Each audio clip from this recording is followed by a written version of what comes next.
Avatar Meher బాబాకి జై. జై బాబా అండి, అందరికీ జై బాబా. ప్రభుకి ప్రార్థనా గీతాన్ని పాడవలసిందిగా కోరుతున్నాము. బుక్ రీడింగ్ అనంతరం జ్యోతి గారు హారతిస్తారు. సులోచన ధనలక్ష్మి గారు హారతిస్తారు. ఎలా చెప్పాను, సులోచన ధనలక్ష్మి గారు చలని నా స్వామి పాడతారు. జ్యోతి గారు హారతిస్తారు. జై బాబా. జై బాబా, అందరికి జై బాబా. అవతార్ మెహర్ బాబా की जय। नमो मेरु बाबा अवतार, नमो देव देवा प्रभु, नमो मेरु बाबा अवतार, नमो देव देवा। अपार दिव्या कृपा सागरा, अपार दिव्या कृपा सागरा, सकल चराचर जगदोधारा, सकल चराचर जगदोधारा। नमो मेरु बाबा अवतार, नमो देव देवा प्रभु, नमो मेरु बाबा अवतार, नमो देव देवा। जोहारुलिवे श्री मेहरु बाबा, जोहारुलिवे श्री मेहरु बाबा। महिनी जनिंचिन मानव रूपा, महिनी जनिंचिन मानव रूपा। इह परानंद जीवन मीवा, इह परानंद जीवन मीवा। भव भय भंजन परम पावना, भव भय भंजन परम पावना। नमो मेरु बाबा अवतार, नमो देव देवा प्रभु, नमो मेरु बाबा अवतार, नमो देव देवा। అజ్ఞానాందతనంతము చేసి, అజ్ఞానాందతనంతము చేసి, దివ్య విజ్ఞాన దృష్టిన సంగి, దివ్య విజ్ఞాన దృష్టిన కంగి, అరిషడ్వర్గమునంతరింపగా, అరిషడ్వర్గములంతరింపగా, అవ్యయ మోక్షం అనుగ్రహింపు, అవ్యయ మోక్షం అనుగ్రహింపు। నమో మేరు బాబా అవతార్, నమో దేవ దేవా प्रभु, नमो मेरु बाबा अवतार, नमो देव देवा। जय मेहर बाबा जय, जय मेहर बाबा जय, जय मेहर बाबा जय, जय मेहर बाबा जय, जय मेहर बाबा जय, जय मेहर बाबा जय, जय मेहर बाबा जय, जय मेहर बाबा जय, जय मेहर बाबा जय, जय मेहर बाबा जय, जय मेहर बाबा जय, जय मेहर बाबा जय, जय मेहर बाबा जय, जय मेहर बाबा जय, जय मेहर बाबा जय, जय मेहर बाबा जय, जय मेहर बाबा जय, जय मेहर बाबा जय, जय मेहर बाबा जय, जय मेहर बाबा जय। अवतार मेहर बाबा के जय, అవతార్ మేర్ బాబాకి జై. అందరికి జై బాబా అండి. థ్యాంక్ యూ రజని గారు. జై బాబా. జై బాబా మెహర్ మాయి గారు ప్రార్థనా గీతంతో ఈ రోజు ఈ సహవాస్ ప్రారంభించినందుకు జై మెహర్ బాబా. మనం సత్య సంపద అనే పుస్తకంలోని విశేషాలను తెలుసుకుంటున్నాం. నిన్నటి రోజు బాబానే కోరుకునే సాహసం చెయ్యి అంటే ఎలాంటి పరిస్థితులు ఎదురైనా, అది ఒక కోరిక కావచ్చు, వ్యక్తి కావచ్చు, ఆ వస్తువు కావచ్చు, ఎలాంటి విషయంలోనైనా సరే ముందు బాబాకే ఇంపార్టెన్స్. ఆ సమయంలో బాబా తప్ప ఇంకేది ప్రధానం కాదు అనే స్థితికి వెళ్ళిపోవాలి. అలాంటి సాహసం చేయాలి. అంటే కోరిక ఎంత బలమైనదైనా సరే దాన్ని ఓడించేయాలి. బాబానే కోరుకోవాలనే విషయాన్ని మనం నిన్నటి రోజు తెలుసుకున్నాం. ఈరోజు రుస్తుంబి ఫర్హాటి మనకేం చెప్తున్నాడంటే, మీ బలహీనతలలోనికి బాబాను పిలవండి అన్న విషయం గురించి ఏం తెలుసుకున్నాడు మండలి ద్వారా అన్నది మనకి తెలియజేస్తున్నాడు రుస్తుంబి ఫర్హాటి. మీ కోరికలలోనికి మీ బలహీనతల్లోనికి బాబాని పిలవండి.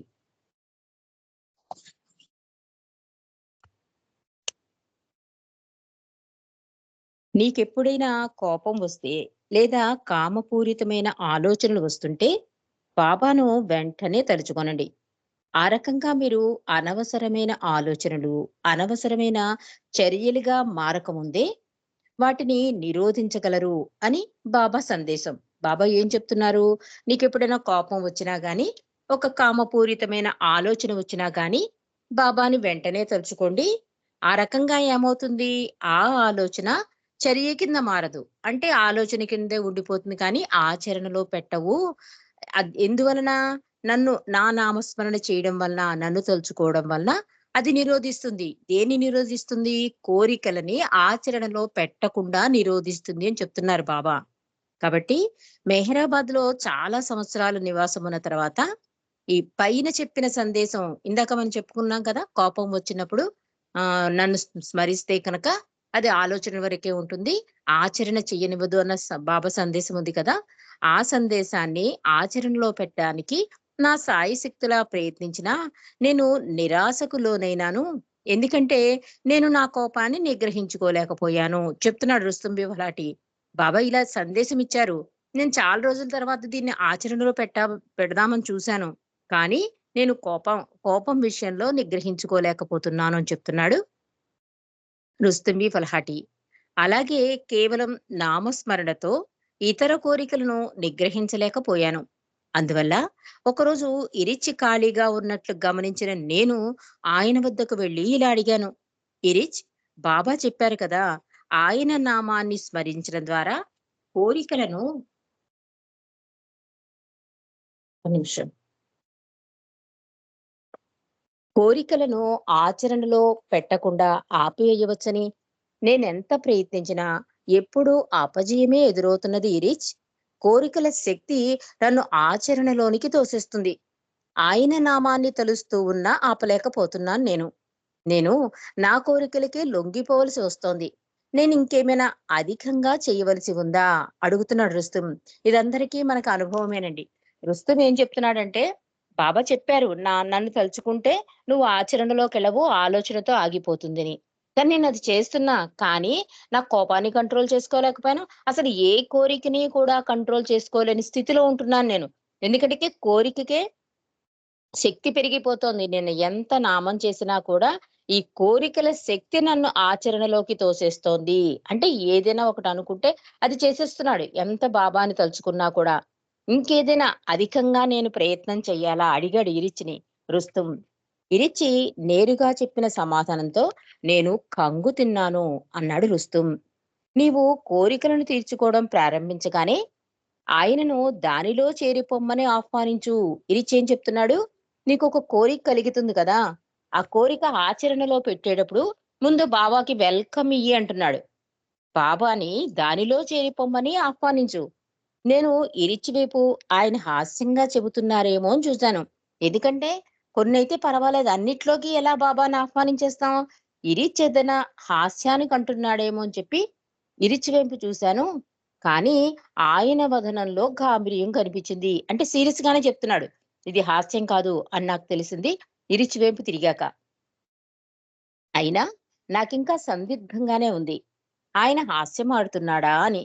అందువల్ల ఇరిచిని అడిగాను. ఇరిచ్, మీరు ఖచ్చితంగానే చెబుతున్నారా ఈ విషయం? అడిగాను నేను. ఎందుకంటే మనం చేసే ప్రతి కోరిక ఆచరణలో పెట్టినప్పుడు ముందు బాబాని కూడా వెల్కమ్ చెయ్యి అన్నది ఎంతవరకు నిజమా? అబద్ధమా? హాస్యం ఆడుతున్నాడా? నాకింకా క్లారిఫికేషన్ రాక మళ్ళీ ఇరుచుతో నిజంగా మీరిది నిజమా? ఇలా చెయ్యాలా అని చెబుతున్నారా అని అడిగాను నేను ఇరిచిని. ఇరిచ్ అంటాడు, అవును. ఆయనను నీ బలహీనతలలోనూ, నీ కోరికల్లోనూ పాలు పంచుకోమని ఆహ్వానించు అని మళ్ళీ చెప్పారు ఇరిచి. అదే విషయం. నీ బలహీనతల్లో, నీ కోరికల్లో పాలు పంచుకోమని ఆహ్వానించు అని మళ్ళీ చెప్పాడు ఇరిచి నాతో. నేనింకా ఆ దిగ్భ్రాంతి నుండి తేరుకోలేదు. అలా చేయడం సరైన నేను అనుకోవడం లేదు అంటూ నేను ప్రతిఘటించాను. అంటే అలా చేయడం సరైనదని నేను అనుకోవటం లేదు అంటూ నేను ప్రతిఘటించాను. ఇంక నాకు వాదించేశాను నేను. ఎందుకంటే హాస్యం కాదు, గంభీరంగానే మాట్లాడుతున్నాడు. పైగా ఏమంటున్నాడు మళ్ళీ అదే మాట రిపీట్ చేస్తున్నాడు. "నువ్వు చేసే కోరికలు, బలహీనతలో బాబాని ఆహ్వానించు" అంటే ఇంకా నేను ఆశ్చర్యంలో పడేలా చేశాడు. ఇదసలు సరైంది కాదు ఇరిచ్చి మీరు సరిగ్గా చెప్పండి నాకు సమాధానం అని చెప్పి అతనితో వాదించాను అని చెప్తున్నాడు రుస్తుం. ఇరిచి ఆశ్చర్యపడుతూ "కానీ ఎందుకు?" అన్నారు ఇరిచి. "ఒక దివ్య పురుషుణ్ణి మన భౌతిక చర్యలో పాల్గొనమని పిలవడం తప్పని మీకనిపించడం లేదా ఇరిచ్? నాకైతే అది అగౌరవంగా అనిపిస్తుంది" అంటున్నాడు రుస్తుం. ఇరిచ్ అన్నాడు, "ఎందుకు? ఎందుకు నీకలా అనిపిస్తోంది? నాతో ఎందుకిలా వాదిస్తున్నావు? నేను నేను చెప్పింది నువ్వు సరిగ్గా అర్థం చేసుకోలేదు" అంటున్నాడు ఇరిచి. కానీ రుస్తుం అంటున్నాడు, "ఒక దివ్య పురుషుడు, అందులో భగవంతుడు. అలాంటి ఆయన్ని మన భౌతిక చర్యల్లో అంటే మనం చేసే బలహీనతలు, కోరికలు వీటిలో పాల్గొనమని పిలవడం తప్పని మీకనిపించడం లేదా? ఏంటి రీచ్? నాకైతే అది చాలా అగౌరవంగా ఉంది. అంటే భగవంతుడికి గౌరవం ఇవ్వకుండా అగౌరవపరుస్తున్నట్టు కాదా ఈ చర్య" అని చెప్తున్నాడు. ఇరిచి చాలా సమయం దాకా ఏమీ మాట్లాడకుండా ఉండిపోయాడు. ఎప్పుడు ఇరిచి స్వభావమే అంత. వెంటనే దేనికి సమాధానం ఇవ్వడు. కాసేపు ఆగిపోతాడు. అంటే మనసును ఆపి హృదయంతో సమాధానం ఇవ్వడానికి ప్రయత్నిస్తాడండి. హృదయంలో ఎవరుంటారు? భగవంతుడుంటాడు. ఆ భగవంతుడు మాట్లాడతాడు. అంటే బాబా మాట్లాడతాడు కనుక ఇరిచ్చి ఆగిపోతాడు. హృదయంలో ఉన్న బాబా మాట్లాడతాడనమాట. అందుకే మండలి ఏం మాట్లాడినా కూడా హృదయంలో ఉన్న బాబా మాట్లాడతారు కనుక ఇంకది కరెక్ట్. ఇంక దానికి వేరే మళ్ళీ ప్రశ్నలు, ఆన్సర్స్ ఉండవు. కాబట్టి ఇరిచ్ ఎప్పుడూ కూడా తను పాజ్ అయిపోతాడు. బాబా చేత మాట్లాడిస్తాడు. అందుకే ఇరిచ్ సాన్నిధ్యంలో గాని, మణి సాన్నిధ్యంలో గాని, మనం 5 నిమిషాలు గడిపిన బాబా ప్రెజెన్స్‌ని ఫీల్ అవుతాం అనడానికి కారణం ఏంటంటే, వాళ్ళు మనసు నోరు నొక్కుతారు, హృదయ ద్వారాలు తెరుస్తారు. ఆ హృదయంలో ఉన్న బాబా మనకి సమాధానం ఇస్తాడు. ఇక్కడ ఇరిచ్ కూడా కాసేపు సైలెన్స్ అయిపోయాడు. తర్వాత ఇరిచిలా చెప్తున్నాడు. "ఒక గదిలో చీకటి అలుముకుని ఉంది. రుస్తుం నీకర్థమవడం కోసం నేనొక ఉదాహరణ చెప్తాను. ఒక గదిలో చీకటి అలుముకుని ఉంది. ఆ చీకటిని పోగొట్టడానికి నీవేం చేస్తావు?" అడిగాడు ఇరిచ్చి నన్ను. నేనన్నాను, "వెలుతురునిచ్చే ఒక కొవ్వొత్తి, దీపం లేదా విద్యుత్ దీపం తీసుకుని వస్తాను ఇరిచ్ ఆ గదిలోకి" అన్నాడు రుస్తుం. అలాగే అంటూ ఇరిచ్చన్నారు, "నేను చెప్పేది అదే. నీ కోరికలనే చీకటిలోనికి దివ్య ప్రకాశపు మూలాన్ని తీసుకునిరా. అంతే చీకటి అదృశ్యమైపోతుంది" అన్నాడు ఇరిచి. నా మనసింకా ఇరిచి చెప్పిన దాన్ని తిరస్కరిస్తూనే ఉంది. ఆయనను మన నీతి బాహ్యమైన పనిలోనికి రమ్మనమని పిలవడమా అని మళ్ళీ అడిగాను. ఇరిచ్ ఏం చెప్తున్నాడు?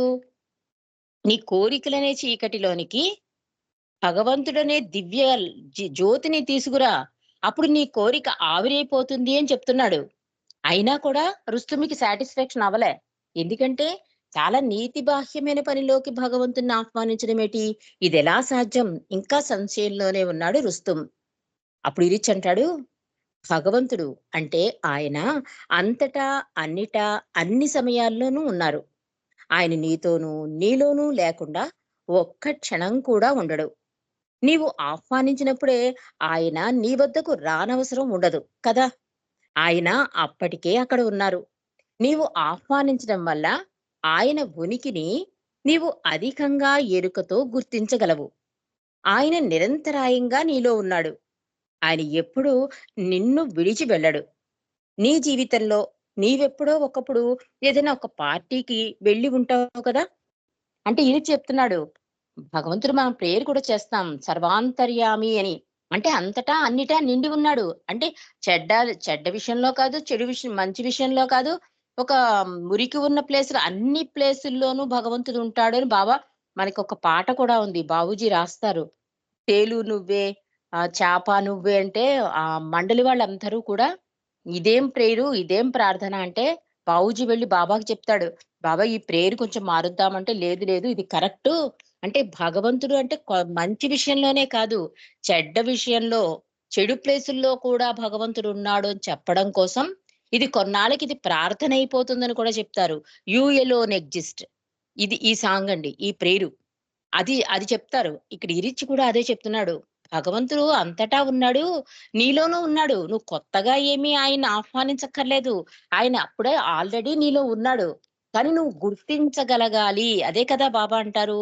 నేను ఎరుకతో ఉన్నాను. మీరు ఎరుక లేకుండా ఉన్నారు. కాబట్టి మీలో ఉన్న నిద్రావస్థలో ఉన్న భగవంతుని మేలుకొలపడం కోసమే నేనొస్తూ ఉంటాను ప్రతిసారి అన్నారు బాబా. అందుకే నేను బోధించుటకు రాలేదు. మేలుకొలుపుటకే వచ్చాను. ఈ మాటల అర్థ సారాంశం అంతా ఇదేనండి. ఇక్కడ ఇరిచి కూడా ఏం చెప్తున్నాడు? ఆల్రెడీ నీలో భగవంతుడున్నాడు. ఆయనెప్పుడూ కూడా నిన్ను విడిచి వెళ్ళలేదు. నువ్వు ఎలాంటి పరిస్థితుల్లో ఉన్నా అని చెప్తున్నాడు. నీ జీవితంలో నీవెప్పుడో ఒకప్పుడు ఏదైనా పార్టీకి వెళ్లి ఉంటావు కదా! అంటే ఇంకొంచెం అర్థమవడం కోసం ఒక ఎగ్జాంపుల్ చెప్తున్నాడు. కానీ ఆ పార్టీలో ఎందరో స్నేహితులు వచ్చి ఉండి ఉంటారు. కానీ వారందరినీ నీవు కలవడం గాని, గమనించడం గాని చేసి ఉండవు కదా! ఎందుకంటే నీవు దేనితోనో, ఎవరితోనో సంభాషణలో ఉండిపోయి ఉంటావు. నీకెప్పుడైనా అలాంటి అనుభవం కలిగిందా రుస్తుం? అడిగాడు ఇరిచి. ఇది కూడా అలాంటిదే. మనం మంచి చెడులనే వాటి గురించి నైతికం, అనైతికం, మన కోరికలు అనే వాటిలో మునిగిపోతాం.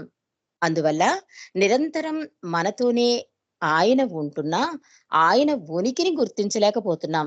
అందువల్ల ప్రతి చర్యలోనికి ఆయనను ఆహ్వానిస్తూ, ఆయన ఉనికి యొక్క ఎరుకను కలిగించుకో. ప్రతి చర్య అంటే అన్నిటిలోనికి అని నా అర్థం. ఆయన అప్పటికే అక్కడ ఉన్నాడు. ఆయన ఉన్నాడనే ఎరుకను కలిగించుకోవడం నీ పని. అప్పుడేమవుతుందండి? భగవంతుడు చూస్తున్నాడు, భగవంతుడు వింటున్నాడు, భగవంతుడు నాలో ఉన్నాడు అంటే నువ్వు తప్పు పని చేస్తావా? తప్పు పనే చెయ్యవు. దీనికొక ఎగ్జాంపుల్ కూడా ఉంది. లంచం పుచ్చుకుందామని అలవాటయిపోతుంది ఒకతనికి లంచం పుచ్చుకోవడం. పాపం భగవంతుడికి ఎంతో ప్రార్థనలు చేస్తాడు. అంటే అప్పుడు అంటాడు ఆహ్, భ భగవంతుడు ఇప్పుడు తీసుకునే నీలో ఇచ్చేవాడిలో కూడా నేనున్నానని భావించు. అప్పుడు నువ్వు లంచం తీసుకోవడానికి చెయ్యి జాపవు అని. సరే ఇది ఆచరణలో పెడదామని ఆఫీస్‌కెళ్తాడు. కానీ బుద్ధి, మాయ ప్రభావం ఉంటుంది గదా! వెంటనే చెయ్యి బల్ల కింద పెడతాడండి. పెట్టిన వెంటనే ఆ ఎదురుగుండా వ్యక్తిలో ఉన్న భగవంతుడి చెయ్యి కూడా బల్ల కిందకొస్తుంది. చూస్తే అది విష్ణుమూర్తి చెయ్యిలా కనిపిస్తుంటండి అతనికి. అప్పుడు వెంటనే అలర్ట్ అయిపోయి, అతనది తప్పని భగవంతుడికి క్షమాపణ వేడుకొని, అతనికి ఏ లంచము తీసుకోకుండా సాయం చేస్తాట. ఈ కథ నేనెక్కడో విన్నాను. అంటే మనలో ఆ ఎరుక ఉంటే కనక, అంతటా అందరిలో భగవంతుడిని చూడడమే అసలైన జ్ఞానం అని కూడా బాబా చెప్పారు. జ్ఞానం అంటే మనం కాస్త గాడ్ స్పీక్స్ చదివేస్తానో, ఇలా ప్రవచనాలు ఇచ్చేస్తానో, లేతే ఏదైనా పాట పాడేస్తానో జ్ఞానం వచ్చేసింది నాకు అనుకుంటాం. అసలది జ్ఞానమే కాదంటున్నారు బాబా. అందరిలో అంతటా భగవంతుడు ఉన్నాడన్నదే అసలైన జ్ఞానం. కాబట్టి కోరిక లేని స్థితే ఆధ్యాత్మిక జీవనం. ఆధ్యాత్మిక స్వాతంత్రం అంటే అన్నిటిని వదిలేయడం. అంటే మంచైనా, చెడ్డైనా అంతా భగవంతుడికి వదిలేస్తే నీకు స్వేచ్ఛ లభిస్తుంది అని కూడా బాబా అంటారు. అంటే మంచి మన దగ్గర ఉంచుకుని చెడొకటి భగవంతుడి మీద వేసేస్తా ఉంటాం. అందుకని బాబా ఏం చెప్తున్నారంటే, ఒక ఆధ్యాత్మికత అంటే కోరిక లేని స్థితి. ఆధ్యాత్మిక జీవనం అంటే నేను అన్నది పోయి అందరిలో అంతటా భగవంతుడిని చూడడం. ఆధ్యాత్మిక స్వాతంత్రం అంటే ఇంకా అంత ద్వంద్వం ఉండదనమాట. మంచిలోనే భగవంతుడిని చూడడం, చెడలోనే భగవంతుడు అలా ఉండదు. అన్నిటికి అతీతమైపోతుంది. అలాంటి ఆధ్యాత్మిక స్వాతంత్రం కోసం నువ్వు పోరాడు అంటారు బాబా. అలాంటి స్వేచ్ఛ కావాలి నీకు అంటారు బాబా. నేనిస్తాను అందుకే నిరంతర నామస్మరణ చెయ్యి. దానివల్ల ఏమవుతుందండి? ఆలోచన వరకే వస్తుంది గానీ ఆచరణ చేయలేం. కాబట్టి ఇక్కడ బాబా కూడా ఏం చెప్తున్నారు, ఇరీచి కూడా ఏం చెప్తున్నారంటే, ఆల్రెడీ భగవంతుడు నీలో ఉన్నాడు. నువ్వు ఎరుక లేకపోవడం వల్ల ఆయన గుర్తించట్లేదు. ఎప్పుడైతే నువ్వు అమ్మో! భగవంతుడు నాలో ఉన్నాడు అని ఎరుక నీకు కలుగుతుందో, అప్పుడు ప్రతి చర్యలోనూ ఆయన ఉన్నట్టే కదా! అప్పుడు నువ్వెలా ఆలోచనని ఆచరణ చెయ్యగలవు? అని అడుగుతున్నాడు ఇరిచి. అద్భుతమైన విషయం చెప్పాడండి. కానీ మనందరికీ అవగతం కావడం కోసం ఒక చిన్న పార్టీకెళ్తావు. మనం అంతే కదా! కొంతమందిని కలవడం కోసం వెళ్తాం. కానీ అందులో కొంతమందినే కలవగలుగుతాం. అక్కడ కొంత టైం గడిపేస్తాం. భోజనం చేసేస్తాం, వచ్చేస్తాం. తర్వాత ఇంటికొచ్చాక జ్ఞాపకం వస్తుంది మనకి. అయ్యో! పలానా వ్యక్తి వచ్చాడే కలవలేకపోయాము అని. అలాగే ఉంటుంది పరిస్థితి అంటున్నాడు. అలాగే నువ్వు ఎరుక లేకపోవడం వల్ల భగవంతుడు నాలో ఉన్నాడు అనే జ్ఞానం నీకు లేకపోవడం వల్ల నువ్వు ఆహ్వానించలేకపోతున్నావు. కానీ ప్రతి చర్య అంటే అన్నిటిలోకి అని అర్థం. ఆయన అప్పటికే అక్కడ ఉన్నాడు. ఆయన ఉన్నాడనే ఎరుకను కలిగించుకోవడం నీ పని అన్నాడు ఇరిచి. నా హృదయం ఇరిచ్చి మాటలను అంగీకరించినా నా మనసు దానికొక అవరోధాన్ని కలిగించింది. ఎన్నో సంవత్సరాల వేదన తర్వాత గాని ఆ మానసిక అవరోధాన్ని తొలగించుకోలేకపోయాను. ఇరిచి చెప్పిందాన్ని ఇసుమంతగా ఆచరణలో పెట్టగలగడానికి ఎన్నో సంవత్సరాలు గడిచిపోయాయి అన్నాడు రుస్తుం. అంటే ప్రతిదీ కూడా మనం మనం మన విషయం అంటే గమ్మునే ఆచరణ చేసేస్తామండి. భగవంతుడు ఉన్నాడు. భగవంతుడు వింటున్నాడు. భగవంతుడు చూస్తున్నాడు. ఇది రావాలంటే చాలా కష్టం. అంటే నిరంతర నామస్మరణ ఏమవుతుందంటే ఇరిచి కూడా అంటాడు కదా! మెహ్రా జాదులో ఆ కుర్చీలో బాబా ఉన్నారు అన్నది భ్రాంతి కాదా? మనల్ని మనం మోసం చేసుకోవడం కాదా? అంటే అది నిజంగా అమాయకమైన మోసము. కానీ ఎప్పటికైనా ఈ మోసం వల్ల నీకు అన్యాయం జరగదు. ఎప్పటికైనా బాబాను అందులో దర్శిస్తావు అని చెప్తాడు ఇరిచి. అలాగే భగవంతుడు మనం చేస్తున్న ప్రార్థన నిజాయితీ అయితే అంతటా భగవంతుడు ఉన్నాడని గ్రహిస్తాం. అందరిలో భగవంతుడు ఉన్నాడని తెలుసుకుంటాం. దేనికి కంగారు పడం. అలాంటి అద్భుతమైన ప్రార్థన యూనివర్సల్ ప్రేయర్ మనకి బాబా ఇచ్చారు. కాబట్టి ఇరిచి చెప్పినట్లుగా మనం నడుచుకోవడానికి ప్రయత్నం చెయ్యొచ్చు. రుస్తుం అన్నట్లుగా అది కొన్ని సంవత్సరాలు పట్టినా కూడా ఎప్పటికైనా మనం అదే ప్రయత్నంలో సక్సెస్ అవుతామని చెప్తున్నాడు రుస్తుం. మరి ఈ రోజు మనం తెలుసుకున్న విషయం ఏంటంటే, మీ బలహీనతల్లోనికి బాబాని పిలవండి. అంటే ప్రత్యేకంగా ఒక బలహీనతలోనే కాదు, ఆల్రెడీ భగవంతుడు నీలో ఉన్నాడు. నీ ప్రతి చర్యలో అందుకే బాబా నన్ను నిత్య సహచరుడు చేసుకోండి అన్నది కూడా ఈ విషయంలోనే. అంటే మనం మర్చిపోతూ ఉంటాం గనక నిరంతర నామస్మరణ ద్వారా నిత్య సహచరుడు కూడా చేసుకోవడానికి అవకాశం ఉంటుంది. మరి నెక్స్ట్ అధ్యాయంలోకి వెళ్ళిపోదామండి. అదేంటంటే చిన్న విషయాలను వదిలేయండి. ఈ విషయం గురించి సోదరి మణిజ ఏమందో రుస్తుంబి వల్హాటి మనకు తెలియజేస్తున్నాడు. ఒక సందర్భంగా నేను మండలి హాలులో ఉండగా మణి ఈ కింద వివరణ ఇచ్చారు. మేం మొదట బాబా దగ్గరికి వచ్చిన స్త్రీ మండలి వారందరం చాలా మూర్ఖంగా ఉండేవాళ్ళం. మణి చెప్తోంది తన అనుభవాన్ని రుస్తుంకి. మేము చిన్న చిన్న విషయాల కోసం తగువులాడేవాళ్ళం. ఎవరైనా నా సూది అడిగి తీసుకుని మళ్ళీ ఇవ్వకపోతే ఒక పోట్లాటే జరిగేది మా మధ్య.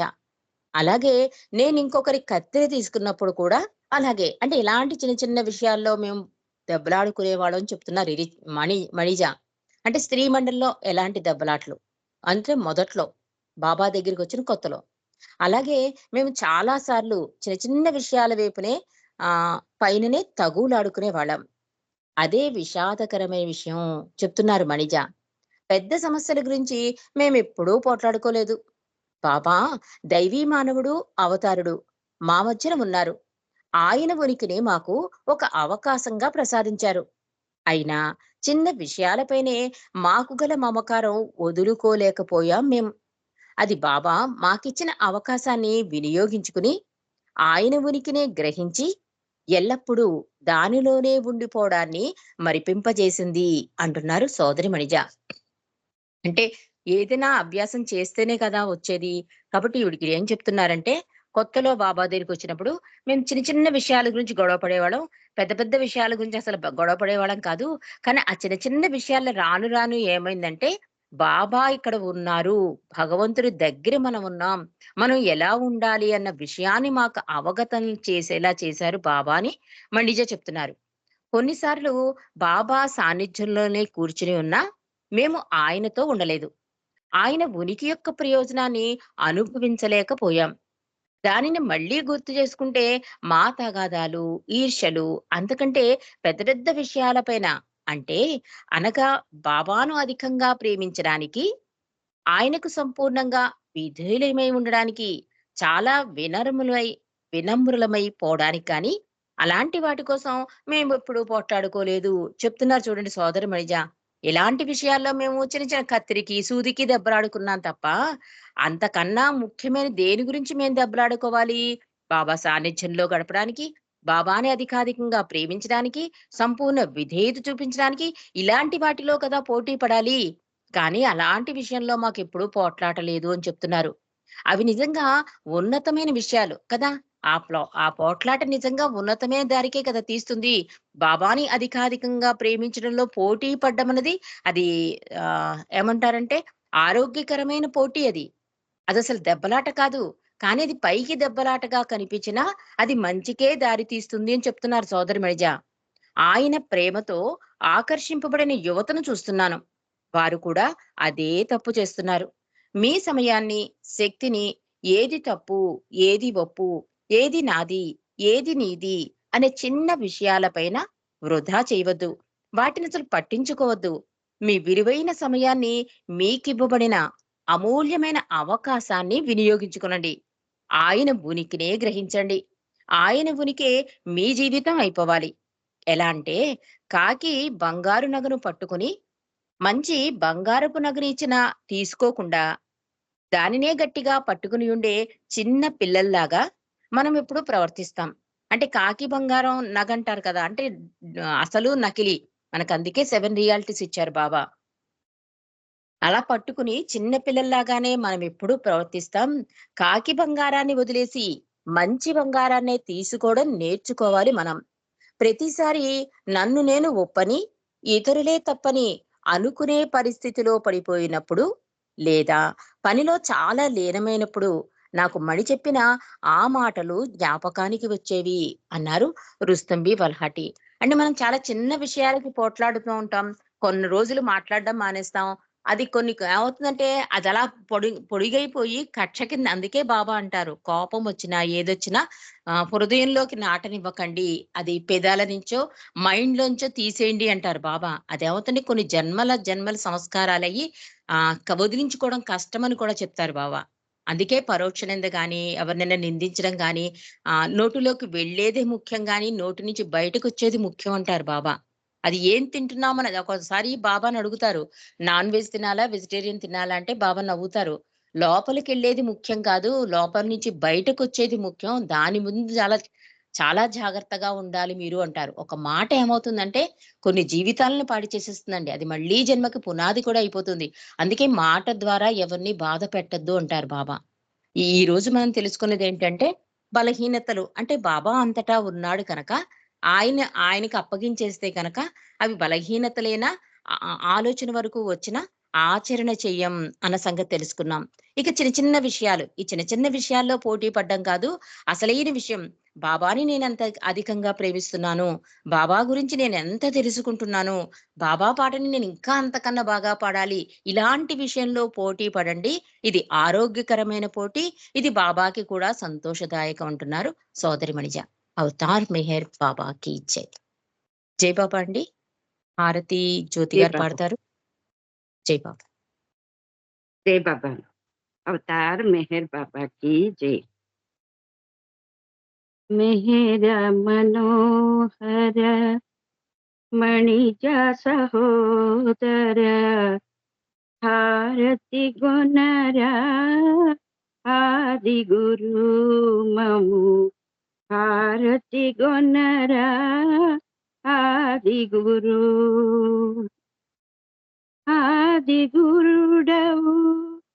ఆది గురుడవు ఆది గురుడవు ఆది గురుడవు ఆదిశక్తివి అవతారుడవు ఆదిశక్తివి అవతారుడవు మెహర మనోహర మణిజ సహోదర హారతి గుణరా ఆది గురు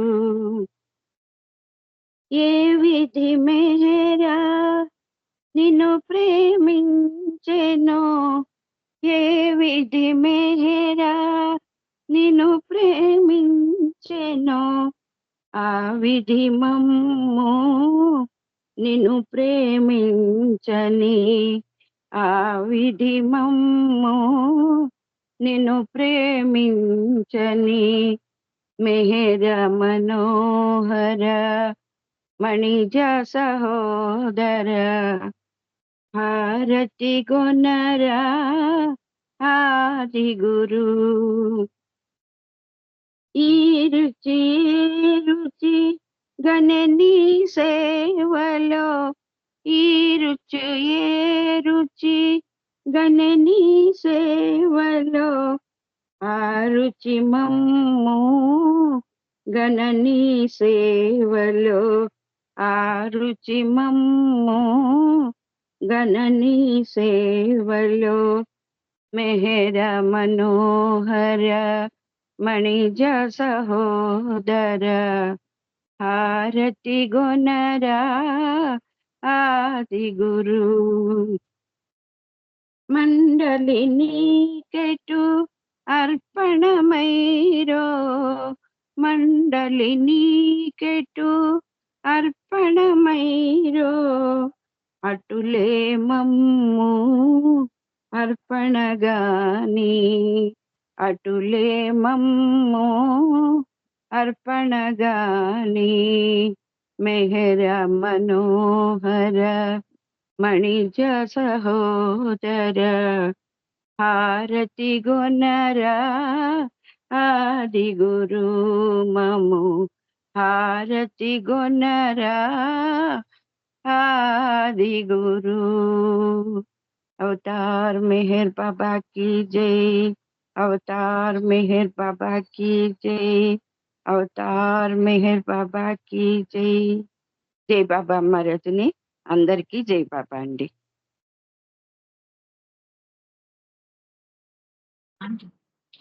जय बाबा अवतार मेहर बाबा की जय. చల్లని మా స్వామి సెలవీయవయ్యా, నీ సేవకై మేము మరల వచ్చెదమయ్యా. చల్లని మా స్వామి సెలవీయవయ్యా, నీ సేవకై మేము మరల వచ్చెదమయ్యా. మెహరు నామమే నిత్యం కీర్తించులాగు, మెహరు నామమే నిత్యం కీర్తించులాగు, ఎల్ల వేళల నిన్ను స్మరించులాగు, ఎల్ల వేళల నిన్ను స్మరించులాగు. చల్లని మా స్వామి సెలవీయవయ్యా, నీ సేవకై మేము మరల వచ్చెదమయ్యా. నీ సేవలో మేము తరించులాగు, నీ సేవలో మేము తరించులాగు, ప్రేమతో దీవించి సెలవీయవయ్యా, ప్రేమతో దీవించి సెలవీయవయ్యా, సెలవీయవయ్యా, సెలవీయవయ్యా, సెలవీయవయ్యా. అవతార్ మెహర్ బాబా की जय. जय बाबा అందరికీ జై మెహర్ బాబా. రజనీ గారు జై మెహర్ బాబా.